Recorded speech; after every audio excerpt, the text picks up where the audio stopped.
Señoras y señores, muy buenas tardes tengan todos ustedes.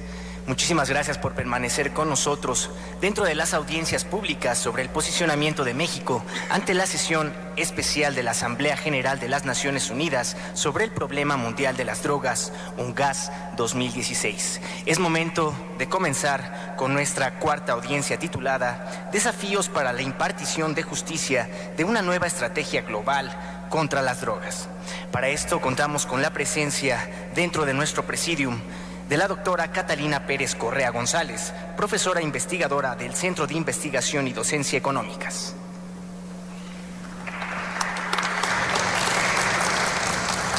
Contamos con la presencia del doctor Rogelio Arturo Bárcena Zubieta, integrante de la Suprema Corte de Justicia de la Nación. Agradecemos la presencia del maestro Javier Hernández, de la Oficina de las Naciones Unidas contra la Droga y el Delito en México.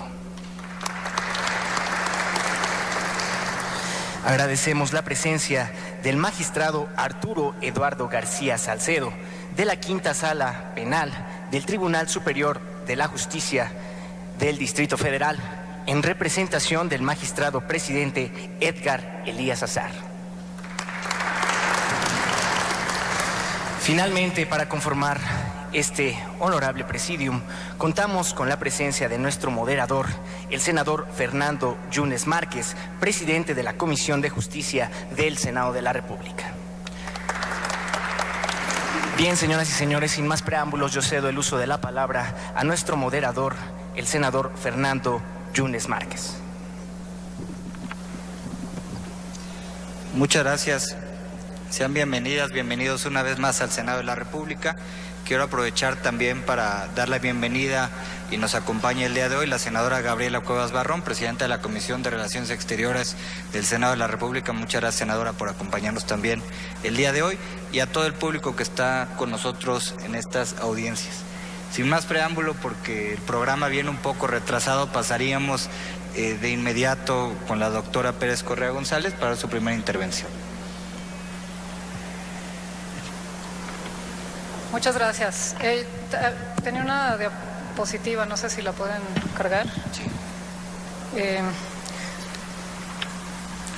Bueno, en lo que se carga, yo quisiera dar las gracias al Senado por la invitación a este importante foro.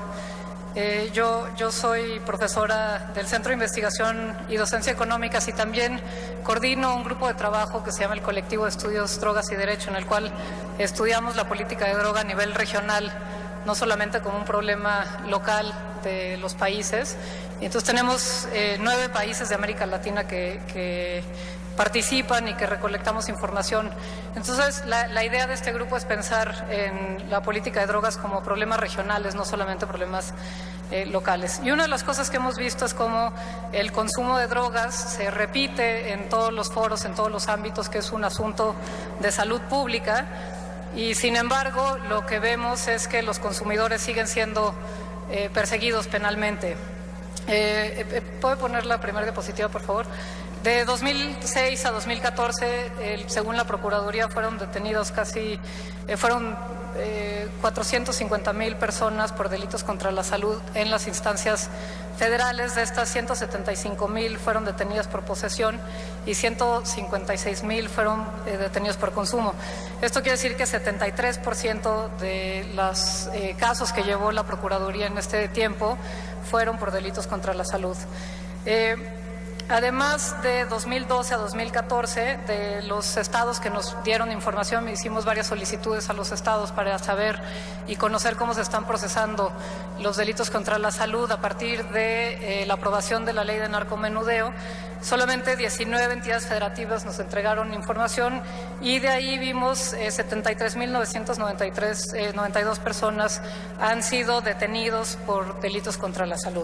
Y la pregunta que yo y mis colegas también del colectivo nos hicimos es: ¿por qué sucede esto, que a pesar de pensar que el consumo es una cuestión de salud pública, siguen siendo perseguidos penalmente los consumidores. Y una de las cosas que encontramos es que, y esto ya lo decía el senador Gil en la mañana, a pesar de que el consumo en sí no es un delito, todas las conductas en relación al consumo siguen siendo un delito. En el caso de México, la posesión para consumo es un delito, a diferencia de lo que se suele decir. Es un delito poseer para consumir, aunque no se sanciona siempre y cuando dicha posesión esté dentro de los umbrales establecidos en la tabla de orientación de la Ley General de Salud.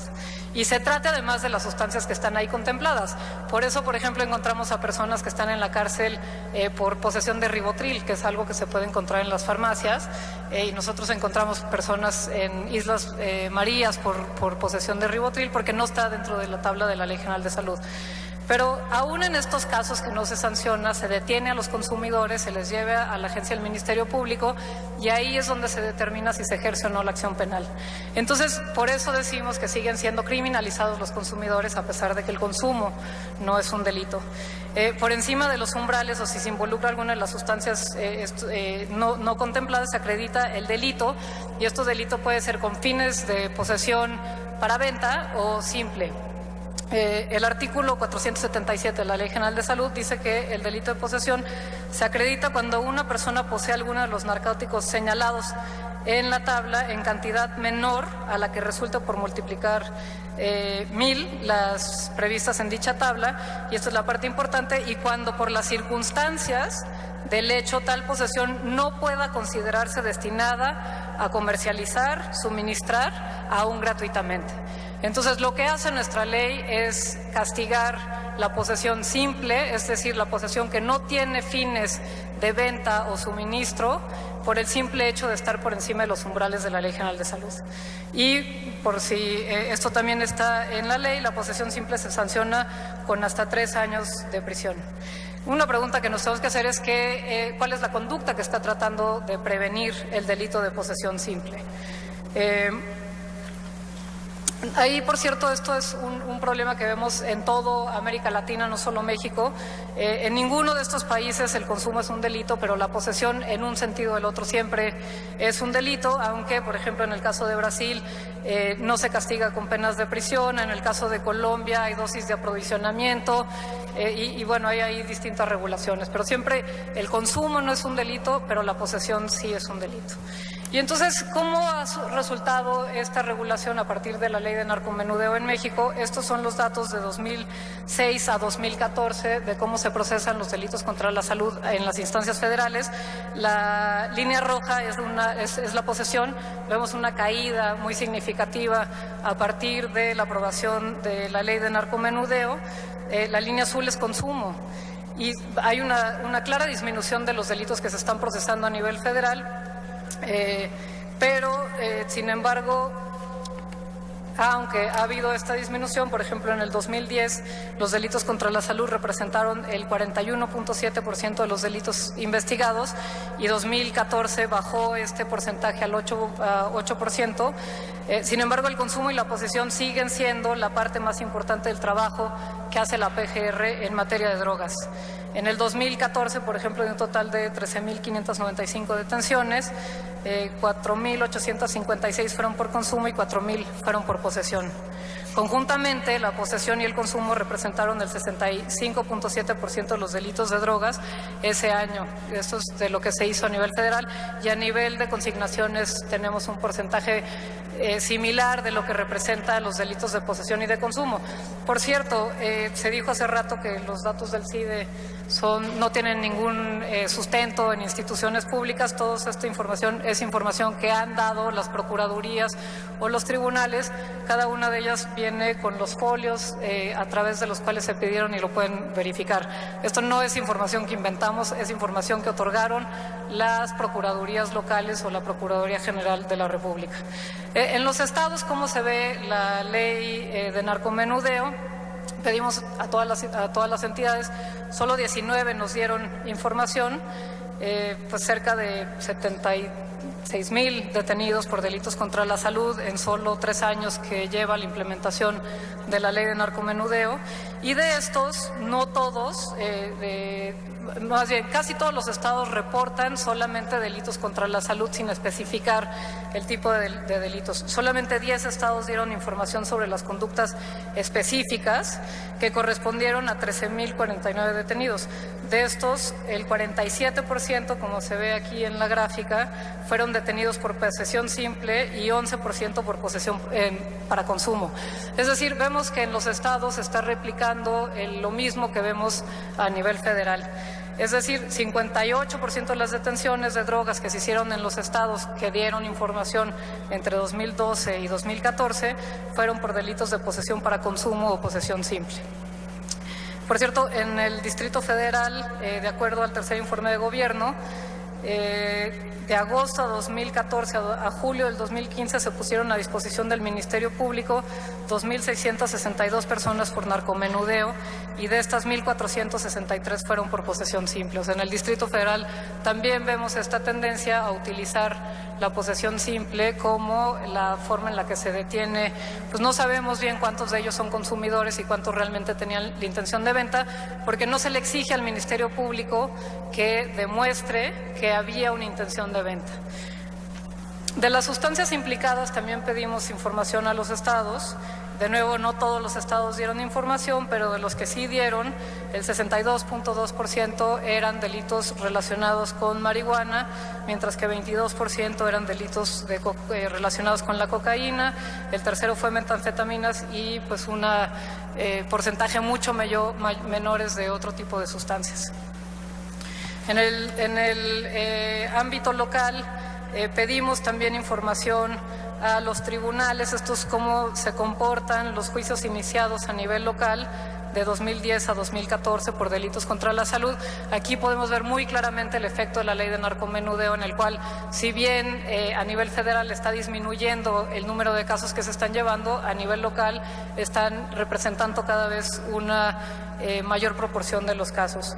De los juicios iniciados que otorgaron la información en el 2014, 71% fueron por posesión simple de drogas. Recuerden esta definición de posesión simple de drogas, que es muy problemática porque es sin la intención de suministro o comercialización.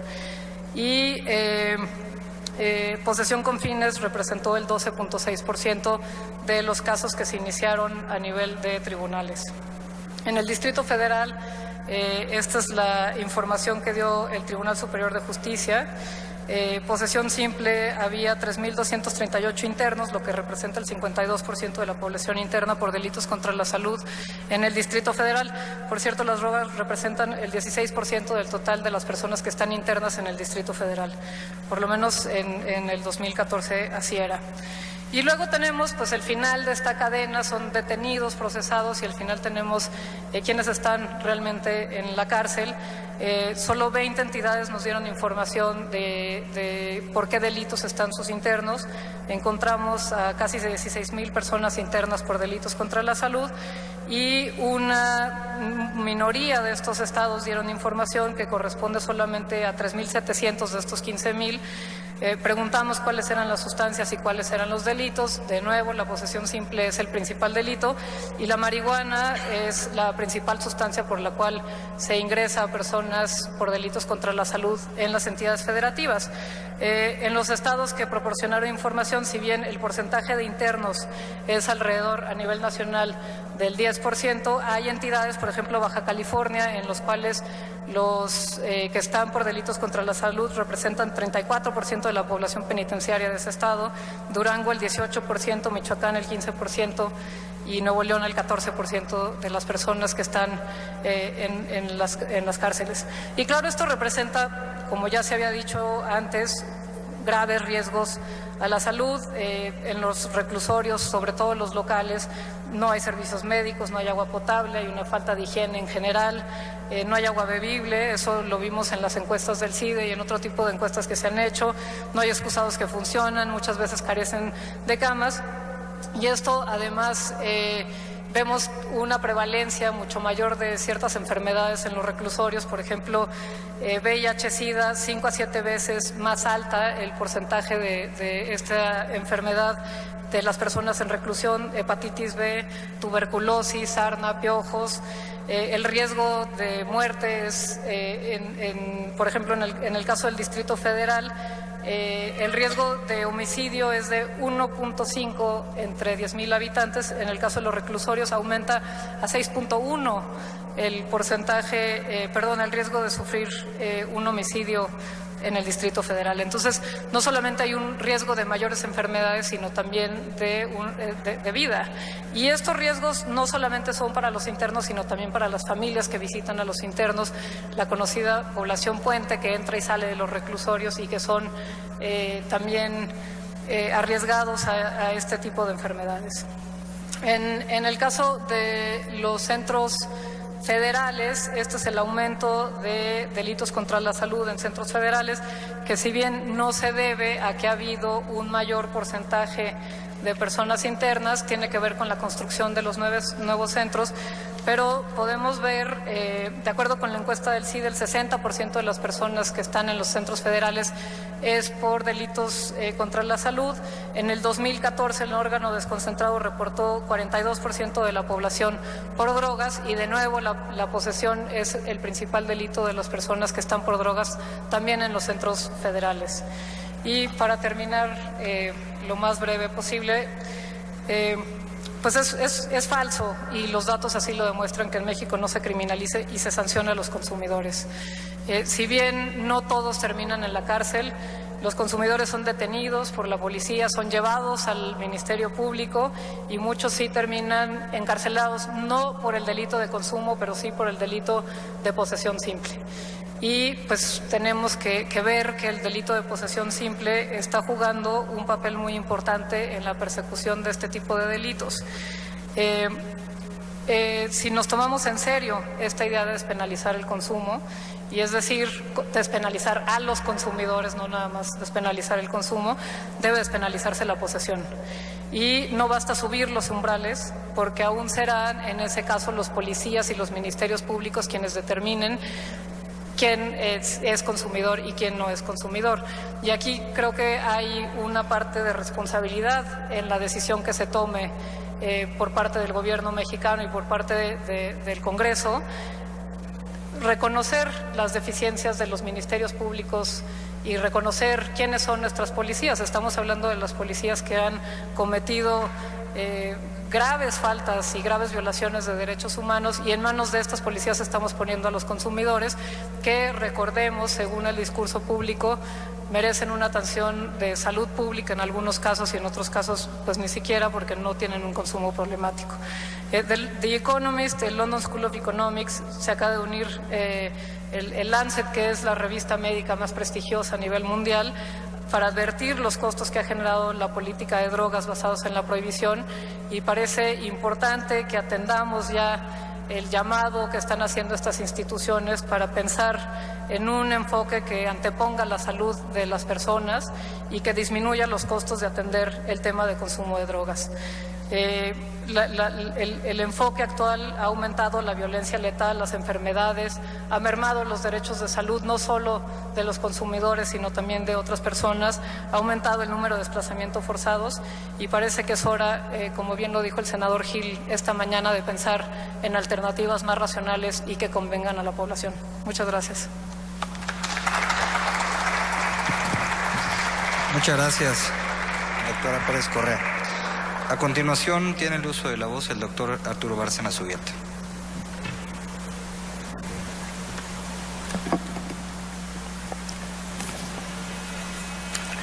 Bueno, buenas tardes a todos. Antes que nada, quiero agradecer la invitación al Senado para hablar de estos temas. En mi caso, la perspectiva que quisiera adoptar en esta breve charla es digamos, el enfoque que adoptó la Suprema Corte de Justicia en una importante decisión que recientemente tomó la primera sala, y, digamos, las razones por las que me toca a mí hablar de este tema, supongo, es porque tuve la oportunidad de participar en el equipo que redactó este precedente que a final de cuentas aprobó la primera sala. Y la idea es básicamente, muy brevemente, señalar este pronunciamiento, qué impacto puede tener en la impartición de justicia en general, pero específicamente también en la política de drogas del Estado mexicano, y también hacer una breve reflexión sobre algunas situaciones que se han suscitado a partir del pronunciamiento de la Corte. En primer lugar, como ustedes saben, en este asunto que les comento, la Corte se encargó de analizar la constitucionalidad de lo que algunos han denominado la política prohibicionista, no en relación a todas las drogas en general, sino específicamente en relación a una droga muy particular que es la marihuana. Esto quiero enfatizarlo de manera muy clara, porque creo que el pronunciamiento de la Corte no se refiere, digamos, a todas las drogas en general, desde luego no se refiere a las drogas duras, sino específicamente a esta droga blanda que podríamos catalogar como es la marihuana. Y toda la evidencia científica que se relata en la sentencia está, digamos, específicamente referida al tema de la marihuana. Lo que quisiera destacar de esta sentencia de la Suprema Corte es que de alguna manera considero que cambia las coordenadas en las que se ha discutido públicamente el tema de las drogas. Como todos sabemos, la política prohibicionista no ha sido, digamos, ha sido objeto de críticas desde hace bastante tiempo, muchas veces y muchas de ellas centradas, digamos, en la ineficiencia de la política, en el sentido de que es una política que no consigue cumplir con los fines que pretende.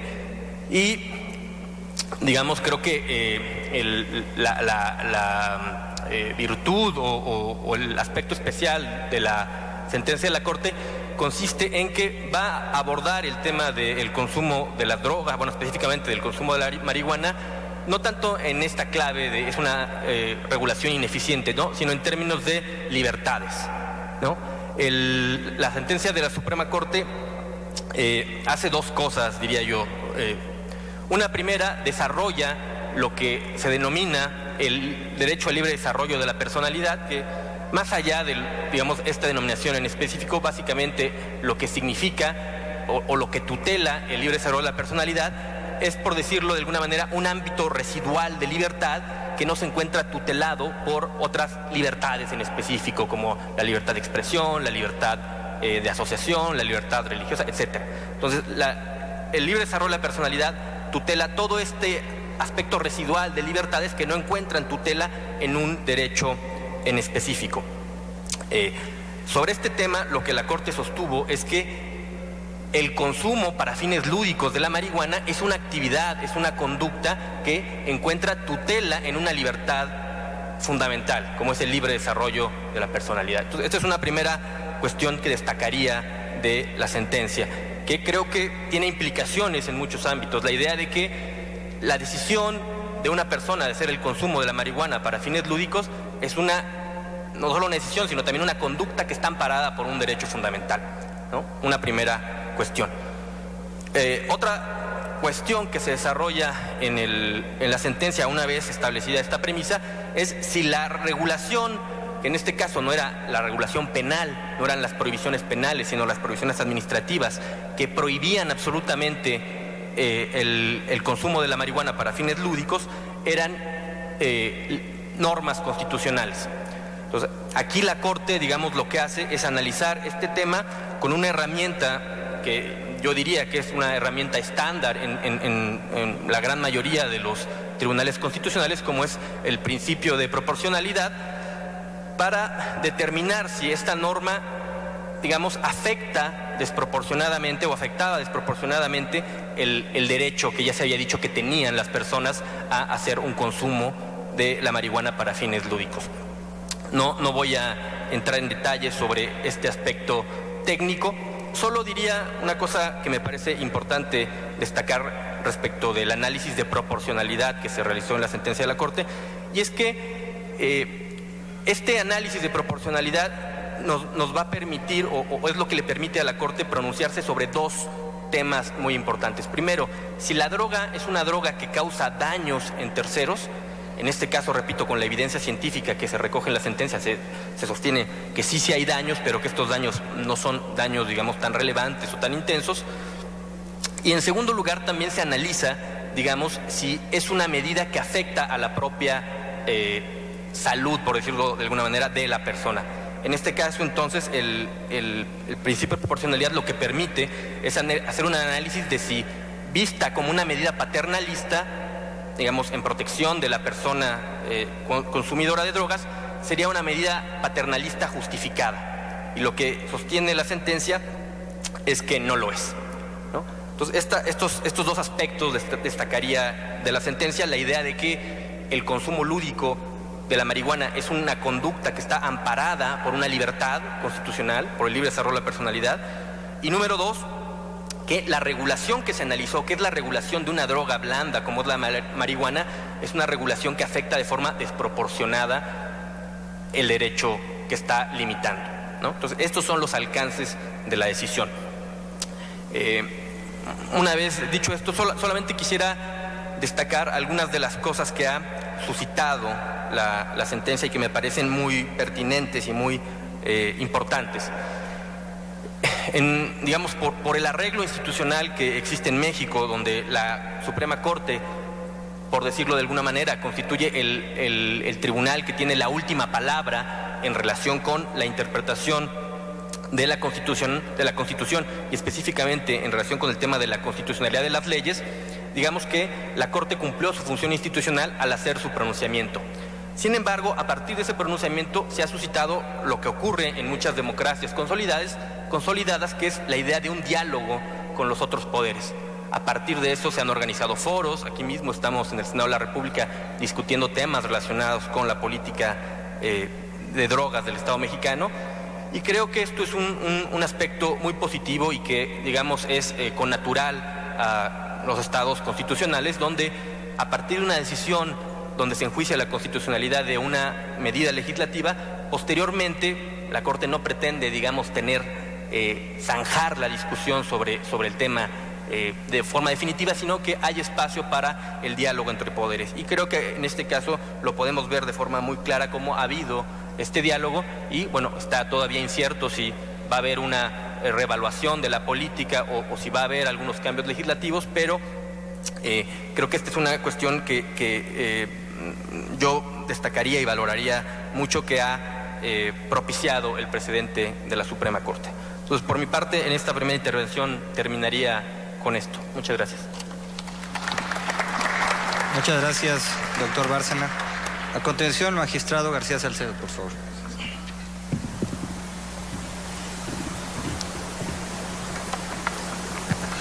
Muy buenas tardes, tengan todos. Le agradezco al senador por esta oportunidad, al Senado de la República. Trataré de cumplir con los minutos que señalan las normas establecidas. Yo traigo un mensaje en relación al tema que dice lo siguiente. El derecho moderno se desarrolla, se construye, se va modelando y ajustando a la vigorosa dinámica social, a la que se vuelca como una misión reguladora. Claro, no de cualquier manera, no solo con acciones aisladas, sino con estructuras lógicas y con respuestas racionales, no solo razonables. Esto es, no basta la razonabilidad del poder ser, sino que se requiere la racionalidad del deber ser. Es necesario, ante ciertos dilemas sociales, no solo preguntarnos sobre qué es bueno y qué es malo para una comunidad, sino sobre todo en cuestiones jurídicas debemos hacer lo correcto, pues ningún orden legal se basa en una moral determinada. Tan solo se regulan cosas bajo un ideal comprensivo que impulsa a la humanidad. El derecho, para ser eficaz, debe ser proteico. No se dictan normas jurídicas de una vez y para siempre. El derecho asume la realidad y empieza a trabajar con cuidado extremo, con nuestro ser mismo y el deber de ser que trazamos para una mejor vida en común. A partir de estos razonamientos mínimos, es posible mejor comprender la resolución de nuestra Suprema Corte en materia de uso y consumo de cannabis o marihuana, que desde luego abrió posibilidades amplias para el debate serio y encauzado como el que se lleva a cabo en el Senado de la República ahora mismo. Desde hace décadas, nuestra legislación adoptó ya una vía saludable en cuanto a la política criminal de Estado de no criminalizar ni por tanto sancionar penalmente al consumidor de estupefacientes. En realidad, nuestro marco normativo durante la década de los años 70, cuando aparece en nuestro país por diversas razones internacionales, el crimen organizado en su faceta de narcotráfico, ya de manera virulenta, asumió esta política y los consumidores se mantuvieron fuera de los ámbitos de validez de la ley penal.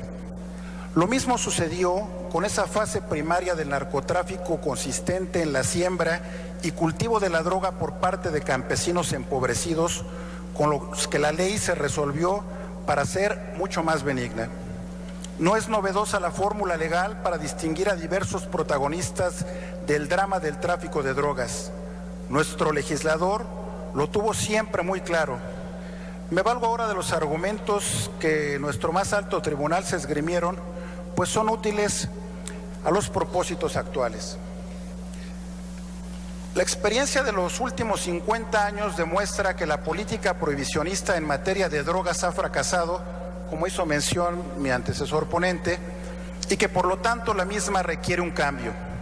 Sin que haya disminuido la prevalencia de las adicciones en el mundo ni en nuestro país, es claro que la política que limita el acceso a las sustancias controladas ha contribuido a incrementar la violencia y la corrupción asociadas a la delincuencia organizada.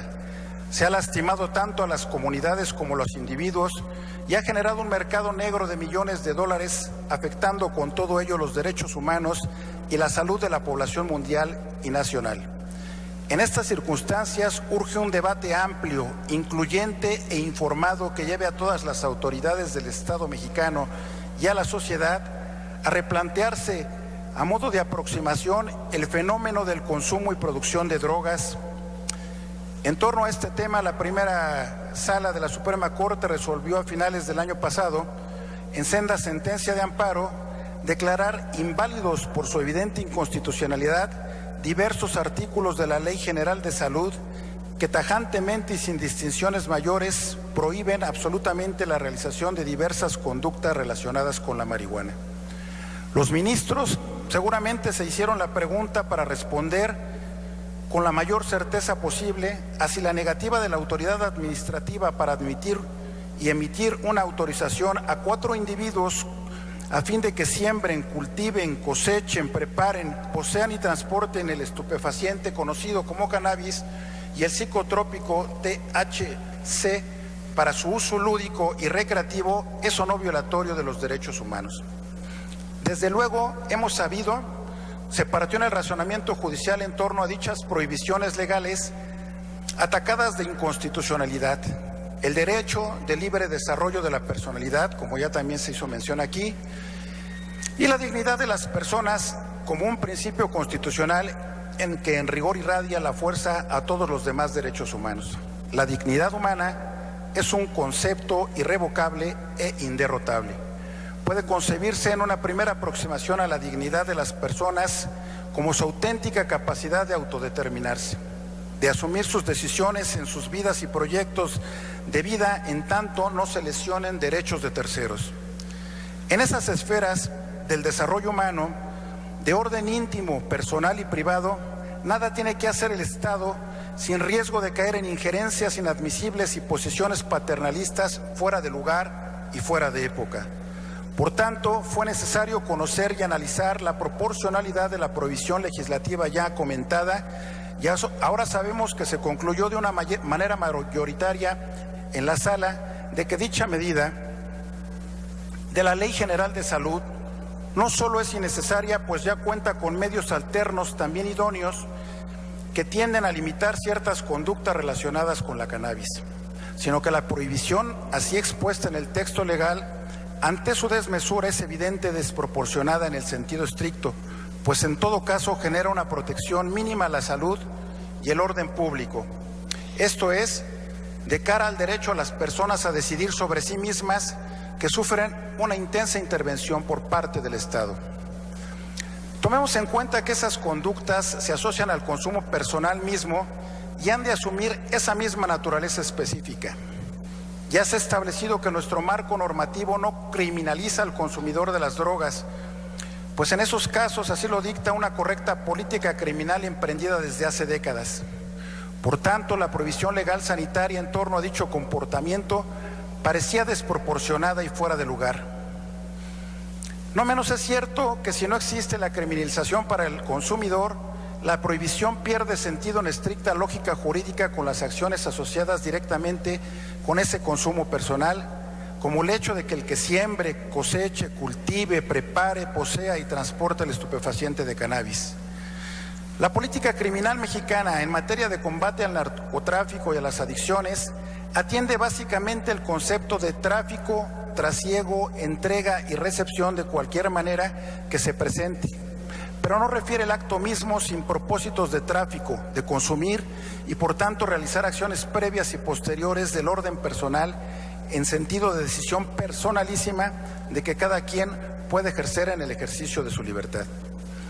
Pero además de lo que la resolución denominada magnitud del daño en el consumidor, el legislador puede tomar en cuenta, por ejemplo, las posibles formas de uso y abuso, las posibilidades legales y fácticas de combatir el abuso con éxito, las costumbres de la sociedad, el marco de cooperación internacional para el control y la lucha en contra de las drogas y de manera muy relevante la incidencia de la delincuencia organizada que participa en su comercialización. Así podemos ubicar nuestra opinión en el sentido de que cerrar la discusión en manera de oposición del libre desarrollo de la personalidad y en la magnitud del daño que genera el consumo de cierta sustancia podría hacernos caer en una simplificación del problema a estas alturas del debate, pues finalmente se resolvió solo un específico amparo.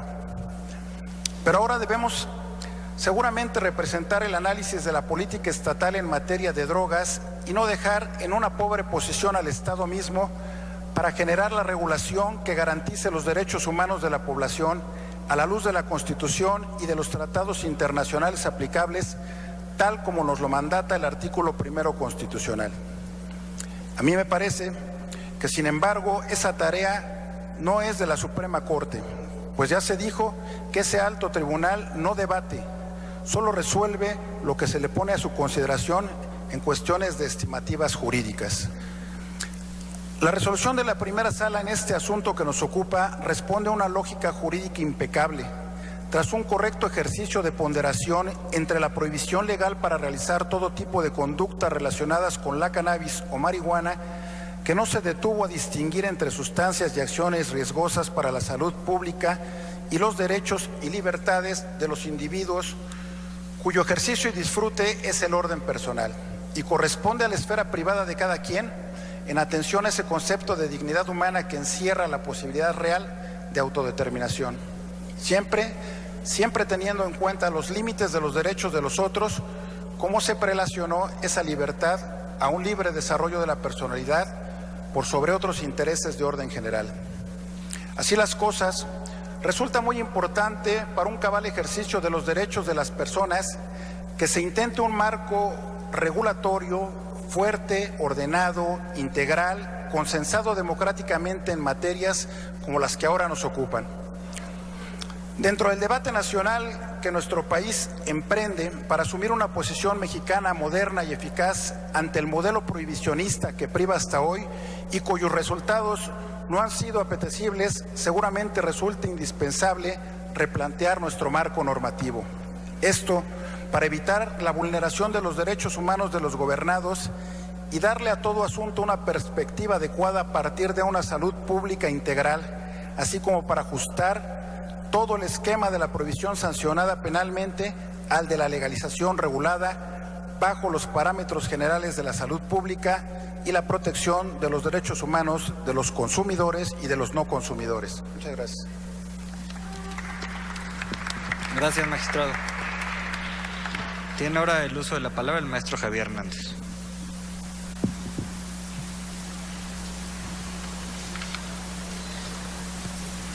Agradezco mucho la invitación que nos ha hecho el Senado a la Oficina de las Naciones Unidas contra la Droga y el Delito Voy a comenzar por mencionar que la sesión especial de la Asamblea General de las Naciones Unidas, que se va a llevar a cabo en tan solo unas cuantas semanas, ha sido un proceso de años de trabajo, de recopilación de datos, de análisis, de opiniones, de acciones alrededor del mundo, de recopilación de lecciones aprendidas, de mejores prácticas, para proponer una nueva estrategia más equilibrada e integral que permita abordar de forma más eficaz el problema mundial de las drogas. No me voy a centrar al uso de cannabis, sino en mi exposición quiero referirme, cuando hablo de drogas, a todas las drogas en general. Es importante enfatizar que este proceso, como el que se está llevando con UNGAS 16, no es un ejercicio nuevo. El Sistema Internacional de Fiscalización de Drogas lleva cerca de 100 años analizando y proponiendo diversas estrategias de abordaje al problema mundial de las drogas que van adaptándose de acuerdo a la evolución del problema mismo. Es un ejercicio constante que se adapta a las tendencias del consumo y del tráfico ilícito de drogas, a la oferta y a la demanda. El tema que nos respecta... El tema que nos respecta el día de hoy, los desafíos para la impartición de la justicia de una nueva estrategia global contra las drogas.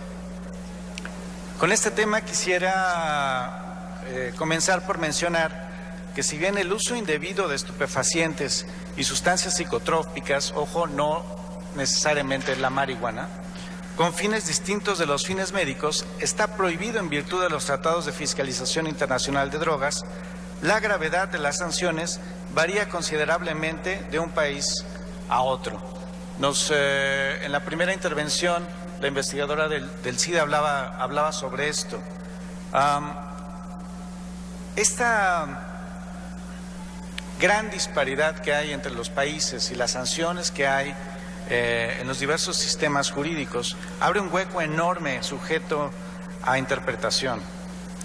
Es una tendencia común entre todos los países que forman parte del sistema de Naciones Unidas en sancionar severamente el tráfico de grandes cantidades de drogas y los delitos violentos relacionados con drogas.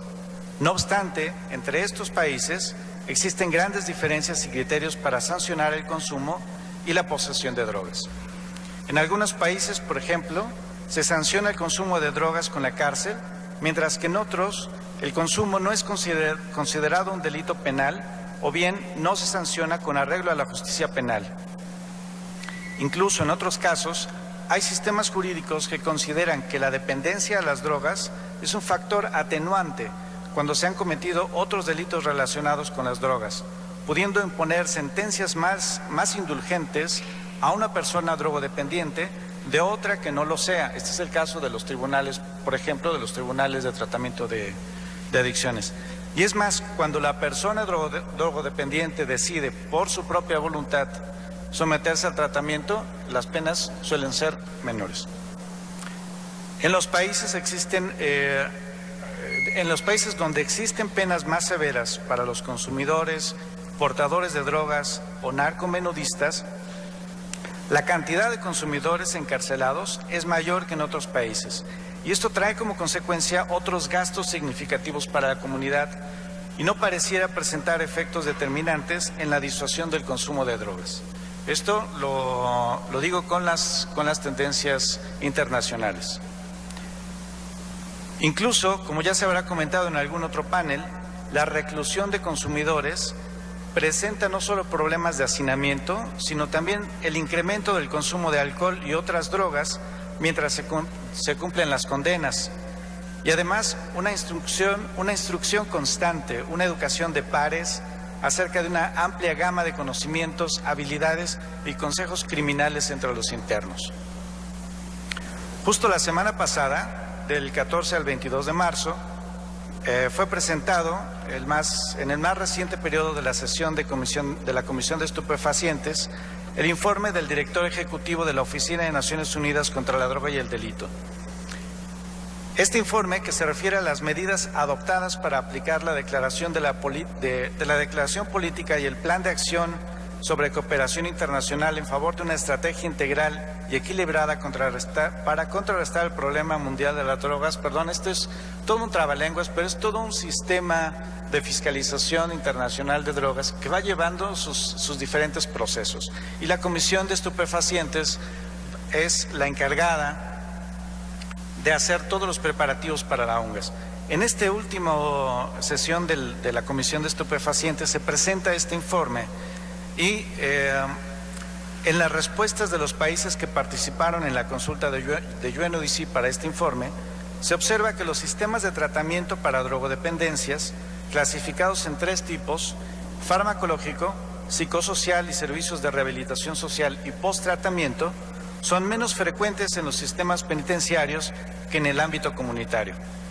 Y se observó además una distribución más equilibrada entre los 3 tipos de servicios de tratamiento en los servicios basados en la comunidad, en tanto que los establecimientos penitenciarios, la mayoría de los servicios se centraban solo a la rehabilitación y al post-tratamiento. Este es uno de los grandes desafíos.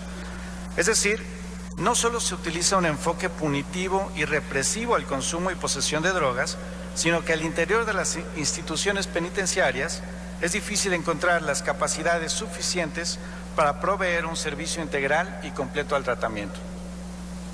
En este sentido, uno de los primeros desafíos que se comienzan a esbozar es la adopción de un enfoque más integral hacia el problema de las drogas, enfocado más hacia la salud pública, como se han venido destacando en todas las intervenciones que me han precedido, y el incremento de la calidad de vida y no solo a la represión. Ahora bien, la educación, la prevención, el tratamiento de la drogodependencia, la atención ulterior, la rehabilitación, la reintegración social pueden sustituir eficazmente a las sanciones penales impuestas por delitos relacionados con drogas. Esta visión coincide con los resultados de la Conferencia Internacional Previniendo y Revirtiendo las Consecuencias Sociales Negativas del Mercado de Ilícito de Drogas. Este fue un esfuerzo conjunto entre el Gobierno de la República Mexicana a través de la Cancillería y el UNODC, que se hizo en septiembre de 2015. En esta conferencia se reunieron a los responsables del seguimiento y la negociación dentro de los preparativos hacia la UNGAS 2016, con el objetivo de identificar puntos de encuentro, nuevos retos y políticas alternativas en materia de procuración de justicia y atención a las consecuencias relacionadas con el mercado ilícito de drogas. Y entre las conclusiones de esta conferencia quisiera rescatar algunas de las más importantes. Es importante poner un especial énfasis en la incorporación de un enfoque integral centrado en la mejora de la calidad de vida de las personas, como había mencionado antes. Se deben plantear estrategias que no solo se encaminen al control de la oferta y la reducción de la demanda de drogas, sino que además tomen en cuenta acciones dirigidas a abordar los daños sociales causados por los mercados ilícitos de las drogas, proponiendo, por ejemplo, las medidas alternativas de justicia para los delitos menores relacionados con las drogas. El respeto de los derechos humanos debe ser una prioridad de las políticas de drogas.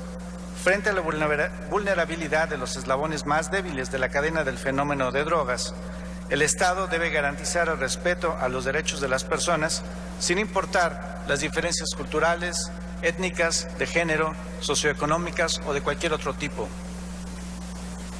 Al tiempo de seguir actuando decididamente contra la delincuencia, se debe evitar la criminalización, la estigmatización y marginalización de los más vulnerables.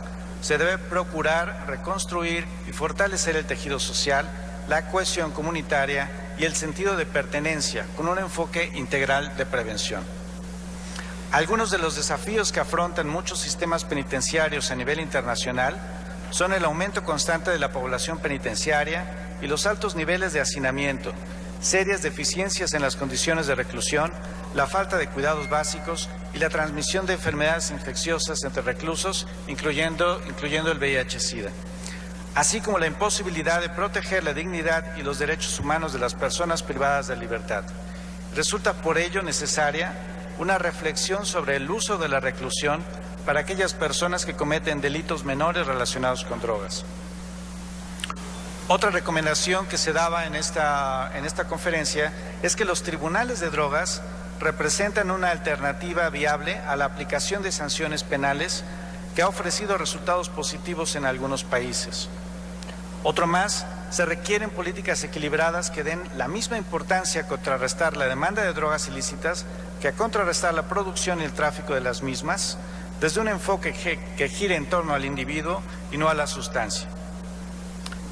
Por otro lado, la aplicación de la pena de muerte para delitos relacionados con drogas fue considerada ya incompatible con el derecho a la vida, reconocido por el artículo 6 del Pacto Internacional de Derechos Civiles y Políticos.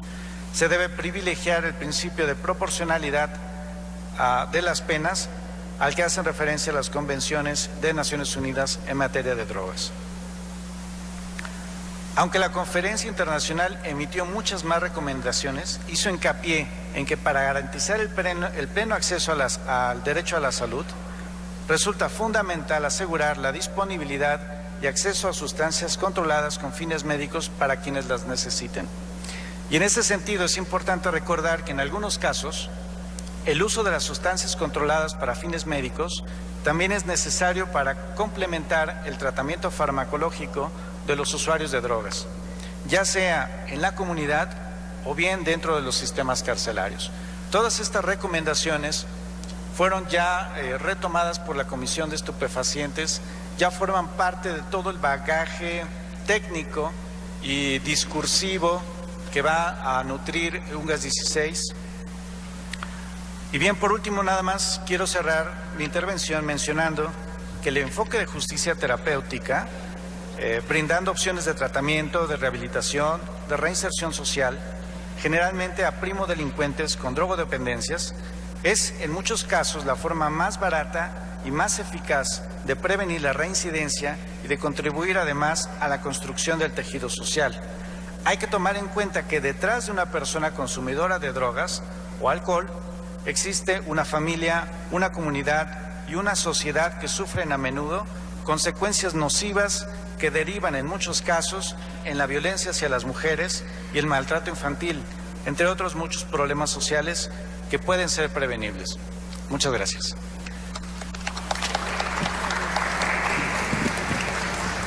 Muchas gracias. Pasaríamos ahora a la ronda de preguntas y respuestas, abriendo la participación a quienes nos acompañan el día de hoy. Por favor. A ver si nos apoyan con los micrófonos.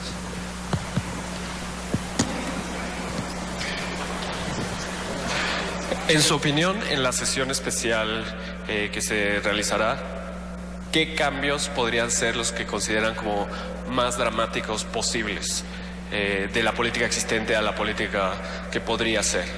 ¿Qué se puede esperar en caso extremo, no la versión moderada, la transformación mayor? ¿Quién usted? Bueno, habiendo revisado toda la documentación previa, toda la documentación que se está compilando para el UNGAS 16, se nota una clara tendencia de un cambio del enfoque punitivo hacia el de salud pública. Para enfrentar el problema mundial de las drogas, están cambiando este enfoque hacia salud. Y este no es un cambio menor, es un cambio mayor. Es trabajar el tema desde la prevención, dándole más importancia a la prevención que a la represión. Entonces yo creo que por ahí iría la respuesta.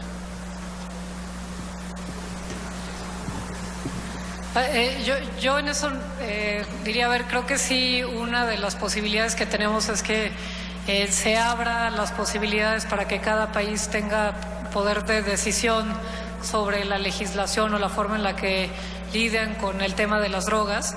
Y ahí el único riesgo que yo veo y que sí me parece muy preocupante es el de los tribunales de tratamiento de adicciones que se mencionaron antes, porque si bien es una forma de evitar la cárcel, también es una forma de volver a criminalizar el consumo y a los consumidores y volver a gastar recursos del Estado en un tema que pues ya vimos cómo se desarrolla ese tema. En Estados Unidos han servido básicamente para tener una forma alterna de seguir criminalizando a los consumidores, y me parecería una pena que en América Latina, al igual que en otros países, se adopte este modelo que pues básicamente es más de lo mismo.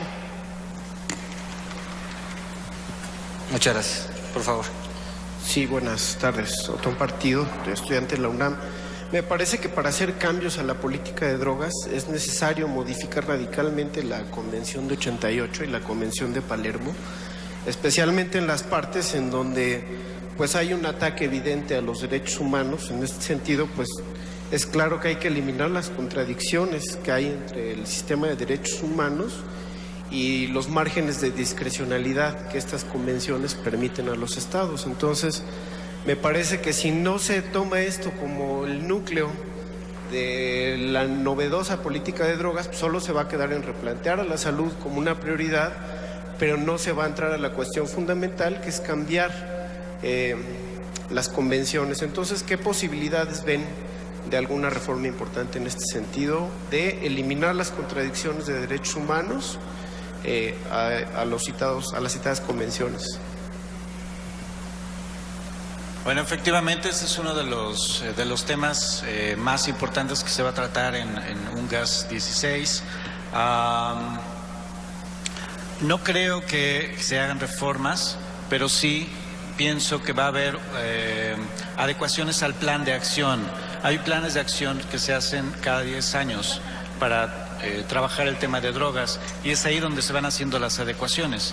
Y es muy importante lo que estaba diciendo la doctora, de que ahora los países tienen la libertad también de asumir las convenciones, pero también adaptarlas a sus necesidades, no contraviniendo las convenciones, pero sí adaptándose o adaptando los principios a la legislación. Entonces, pienso que va a ser un debate intenso esto en UNGAS 16, pero debemos tomar en cuenta que este ha sido un debate y un trabajo de años, en donde hay diferentes posiciones, y no es muy posible, o no creo muy probable, que se hagan enmiendas a las convenciones. Quizás por ahí se habla de la posibilidad de otra convención, posiblemente, pero no sabremos hasta después de que pase UNGAS 16. Sí, bueno, sobre este tema yo quisiera decir que personalmente no tengo, digamos, una opinión o un pronóstico si va a ocurrir esta armonización, pero sí me gustaría decir que los tratados internacionales que regulan este tema, digamos, la política de drogas del Estado mexicano, son tratados que desde el punto de vista jerárquico son inferiores a los tratados de derechos humanos que están reconocidos en el derecho mexicano, y desde luego de rango jerárquicamente inferior a la Constitución, ¿no? Entonces, digamos, si se planteara algún problema de antinomias entre estas dos fuentes, me parece bastante claro que tiene que, digamos, ser la norma que se aplique, pues los derechos fundamentales o los derechos humanos, porque son jerárquicamente superiores a estos tratados internacionales, ¿no? Muchas gracias. Sí, por favor.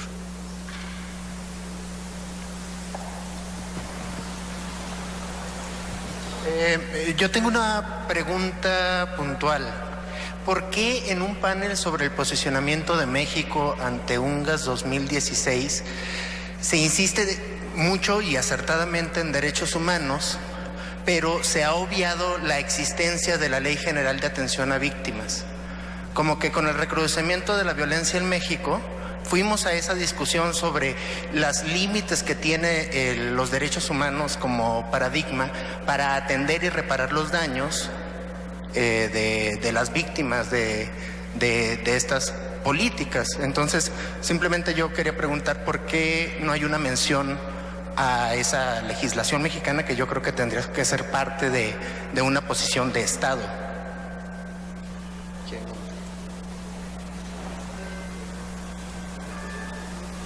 Y después ya. A ver, yo ahí, a ver, me parece que es una pregunta bien difícil, pero como decía el doctor Bárcena, me parece que es súper importante en ese sentido pensar en los compromisos que tiene el Estado mexicano y en la jerarquía que tienen las normas mexicanas, anteponiendo los derechos fundamentales y los derechos que están en la Constitución frente a todas las obligaciones en materia de control de drogas. Y ahí creo que pues, me parece acertado que traigas a la discusión esa ley, la verdad honestamente no sé por qué dentro de las discusiones no se ha tomado más en cuenta, aunque sí se ha hablado como parte de los costos que la política prohibicionista o la política de drogas basada en la prohibición ha generado. Gracias. También quisiera hacer el comentario en cuanto a la Ley General de Víctimas. Si bien es cierto, no fue incluida dentro de estas audiencias públicas y discusiones, y creo que tu comentario viene muy al caso del tema, se está trabajando ya en conjunto con la Cámara de Diputados también las modificaciones que se tienen que hacer a la Ley General de Víctimas, que se están haciendo también junto con la Ley General de Desaparición Forzada, que estamos también dictaminando ya en el Senado, así como de tortura, de manera que puedan salir en un paquete estas tres legislaciones tan fundamentales. Y se está analizando la Ley General de Víctimas desde dos perspectivas. Uno, darle un piso constitucional, que es una de las fallas que también tiene, y otro, un rediseño de la propia comisión, que hoy en día es, pues yo diría que prácticamente no funciona de absolutamente nada. Es muy difícil el ejercicio de los recursos públicos también para la propia comisión, y se ve reflejado directamente pues en los familiares de las víctimas, principalmente desaparecidos, así como otras víctimas de delito, y se está buscando que vayan estas a la par. Es por ello que no se incluyó.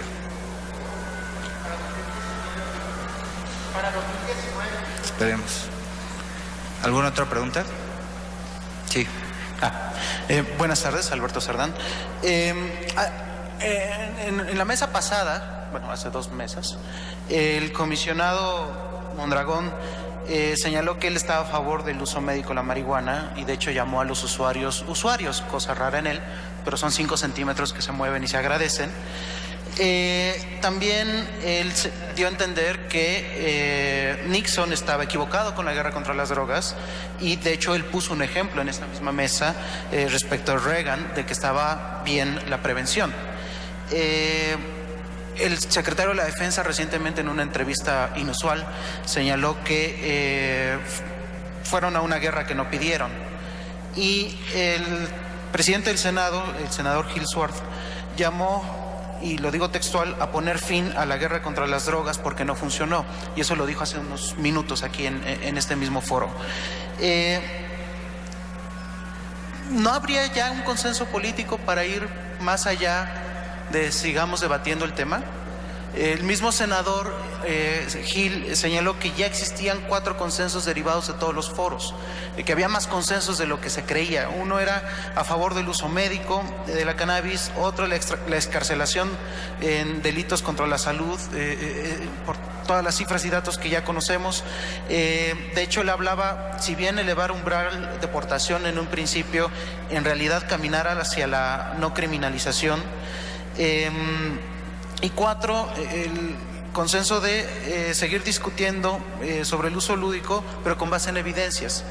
¿Estos consensos son suficientes? ¿Podrían hacerse más? ¿Qué opina la mesa? ¿Alguien quiere participar?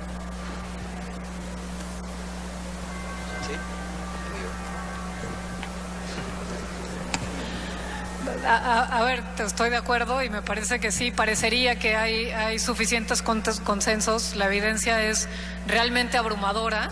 Me parece que es hora de empezar no a discutir, sino a poner a prueba distintos proyectos, distintas propuestas, ya ponerlas en práctica, y creo que lo que toca ahora es ver cuáles son las iniciativas que se han presentado y ponerse a trabajar en ponerlas en marcha. A mí me parece insuficiente decir que el único consenso es la marihuana médica. Me parece que no está tomando en cuenta lo que ya dijo la Corte, no está tomando en cuenta los datos sobre criminalización de consumidores que no solamente pasan por el número de personas que están en la cárcel, sino por la puesta en manos de las policías y de los ministerios públicos de las personas que deciden consumir en esta situación, además de enorme vulnerabilidad para su salud. Y en eso yo estoy de acuerdo contigo. Honestamente creo que lo que hay ahorita son barreras morales que pues hay que seguir poniendo la información para demostrar lo equivocado que es seguir en esta misma ruta. Yo haré un comentario. Coincido plenamente con el senador Gil en el sentido de que ha habido más coincidencias de las que pensamos en un principio. Si bien es cierto, es un primer paso, y coincido también con las barreras morales y diría yo también barreras políticas que a varios miembros del Congreso, no solamente senadores, sino también diputados, pues en muchas ocasiones les impide decir públicamente lo que piensan en torno a la política prohibicionista que hay hoy en México. Sí, estos 4 puntos que él ya consideró, que no diría yo que son los únicos, sino que probablemente sean los más globalizadores o en los que se coincide plenamente, sí se tiene que dar ya el paso pues para que esto sea una realidad pronto, ¿no? Ya ha habido un debate muy importante, el Senado convocó en su momento mesas también de trabajo, el propio gobierno de la República también, así como diversos foros de organizaciones de la sociedad civil también, y creo que es momento también de que legislativamente ya se den esos pasos para ir adelante, por lo menos en cuanto al uso médico y lo que se haya hablado en su momento. En cuanto al uso lúdico, yo sí diría que todavía no hay un consenso, y por lo menos es lo que yo te podría decir por cuanto hace al Senado y por lo que hemos platicado con diversos compañeros de diferentes grupos parlamentarios. No hay una posición clara ya por grupo parlamentario en cuanto hace al uso lúdico o no de la marihuana. Es cierto que se tiene que tomar en cuenta lo que dijo la Corte, me parece una cuestión fundamental, pero no hay un acuerdo. Eso sí te lo puedo decir desde un punto de vista político. Al día de hoy no hay un acuerdo para ello, pero en cuanto a las otras cuestiones que ya se ha coincidido, me parece necesario que ya se dé el paso adelante, más allá de la serie de discusiones que se han tenido ya desde hace varios meses. De esta manera, obviando el tiempo, les agradeceríamos por su participación. Quisiéramos hacer un reconocimiento a nombre del Senado de la República a cada uno de los participantes y sobre todo a quienes han estado con nosotros el día de hoy durante las audiencias. Le entregamos el presente reconocimiento al maestro Javier Hernández por su destacada participación el día de hoy. Muchas gracias. A la doctora Carolina Pérez Correa también muchísimas gracias por su participación el día de hoy. Al doctor Rogelio Bárcena Zubieta también muchas gracias por su participación el día de hoy. Y al magistrado Arturo Eduardo García Salcedo, muchísimas gracias. Y muchas gracias a todos ustedes por su participación. Buenas tardes. Desde luego, fuerte